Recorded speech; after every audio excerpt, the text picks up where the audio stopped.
And welcome back to another edition of the Rockhound channel. My name's William, guys, and today we're going to go ahead and talk about a couple of things that you can do when you are on a time constraint. So today's episode is going to be called The Scoop and Scoot. Now, what's that all mean? Well, if you're all on a time constraint, a lot of times I am myself, I usually don't have much time to sit back, pan my materials, and roll back home with them.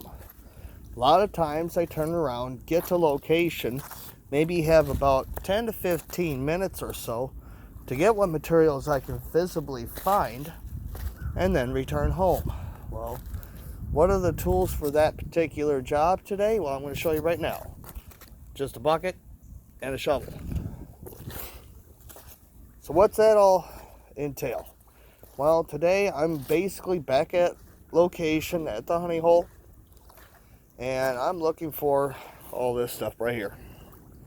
As you see right there, you see some dark sands, see these crevices, one nice crevices and more dark sand right there, some in there,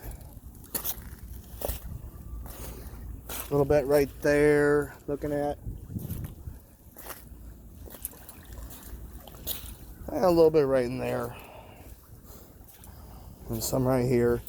Now, you would probably automatically assume that I'm going to go ahead and get some of this topical stuff. You are correct.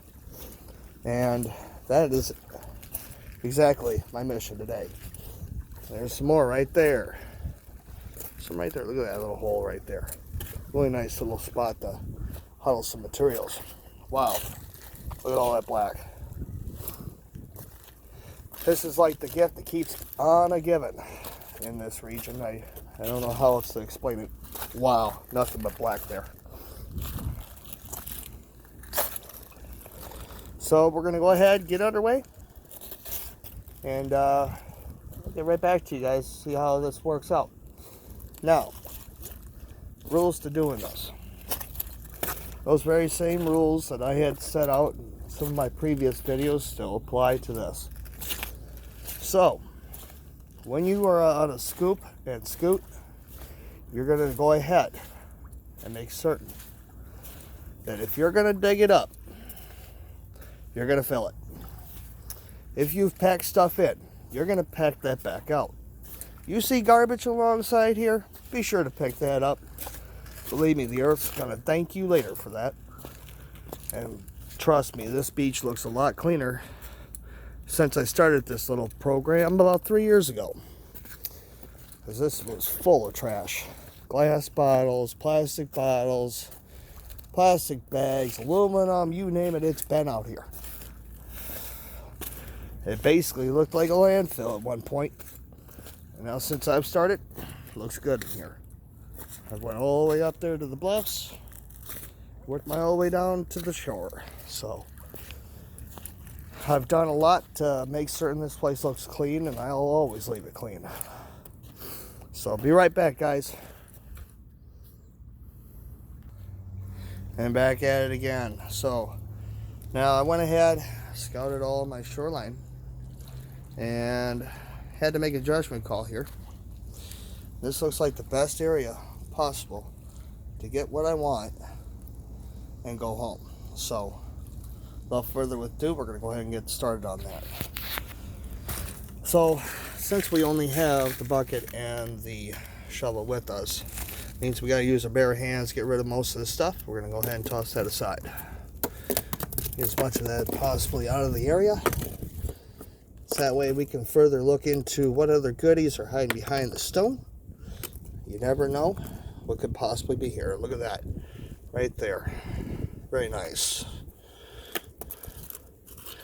Now pay mind, I'm keeping an eye on my time being here. Wow, there's some agate in here too. It goes to show you, you never really know what you have in front of you until you really look close at it.